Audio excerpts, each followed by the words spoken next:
থেকে বারবার নির্বাচিত মাননীয় সংসদ সদস্য আনোয়ারুল হাজি মানার এমপি হত্যার প্রতিবাদে খুনিদের ফাঁসির দাবিতে আজকের এই বিক্ষোভ সমাবেশে আমাদের মাঝে উপস্থিত হয়েছেন কালীগঞ্জ পৌর আওয়ামী লীগের সাধারণ সম্পাদক মাসুদুর রহমান মন্টু মামা।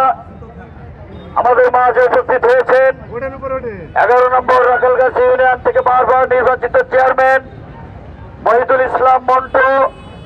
আমাদের মাঝে উপস্থিত হয়েছেন 7 নম্বর রায়গ্রাম ইউনিয়ন পরিষদের সুযোগ্য বারবার চেয়ারম্যান আলী হোসেন অপু সহ বিভিন্ন সহযোগী সংগঠনের নেতৃবৃন্দ, ছাত্রলীগ, যুবলীগ, আমার পৌরসভার কাউন্সিলর বৃন্দ, সবাইকে জানাই সালাম, আসসালামু আলাইকুম রহমতুল্লাহি ওয়া বারাকাতুহু।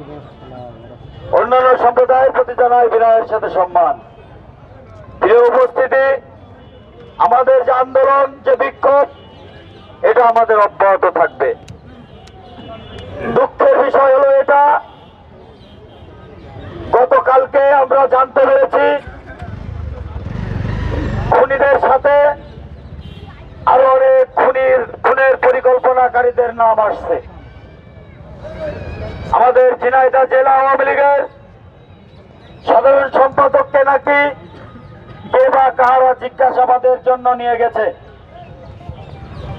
আমার প্রশ্ন, কোন গোয়েন্দা সংস্থা একেবারে তথ্য উপত্য না নিয়ে কাউকে নেন না। তারপরেও যদি তিনি গোয়েন্দা সংস্থার কাছে সদ উত্তর দিতে পারেন এবং উনি নির্দোষ প্রমাণ করতে পারেন, তাহলে উনাকে সম্মানের সাথে ছেড়ে দেবে, এটাও আমরা চাই। আর যদি কোনো সদ উত্তর না দিতে পারেন, এই হত্যার সাথে যদি যুক্ত থাকে, তাহলে তার তো ফাঁসির দাবি করছেই, পাশাপাশি তাকে আওয়ামী লীগ থেকে বহিষ্কারের দাবি জানাচ্ছি। প্রিয় উপস্থিতি, আজকে সকালে আমরা লক্ষ্য করেছি ঝিনাইদহে তার পক্ষে একটি মানববন্ধন হয়েছে। পুরা কপাল আমাদের কপাল খারাপ। আজকে দীর্ঘ 1 মাস হতে গিয়েছে আওয়ামী লীগের এমপি আনোয়ারুল হাজি মানার নৃশংসভাবে হত্যা হয়েছে। এই যারা আজকে মানববন্ধন করেছেন, এরা এখনো পর্যন্ত একটা বিবৃতিও দেয়নি হত্যার বিপরীতে। আজকে তারা খুনিদের আড়াল করার লক্ষ্যে মানববন্ধন দিয়েছেন।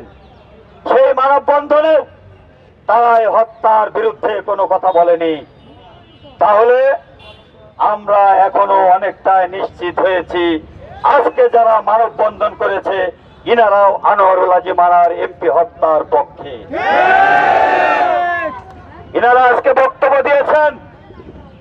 এক কৃষক লীগ নেতা যে কালীগঞ্জ থেকে আমাকে এবং শিবলীকে গ্রেপ্তার করার দাবি জানিয়েছেন, তাদের কাছে আমার প্রশ্ন, আমরা 2 জন গ্রেপ্তার হলে তো আপনাদের ভালো হয়, কারণ আনার হত্যার আন্দোলনে আমরা নেতৃত্ব দিচ্ছি।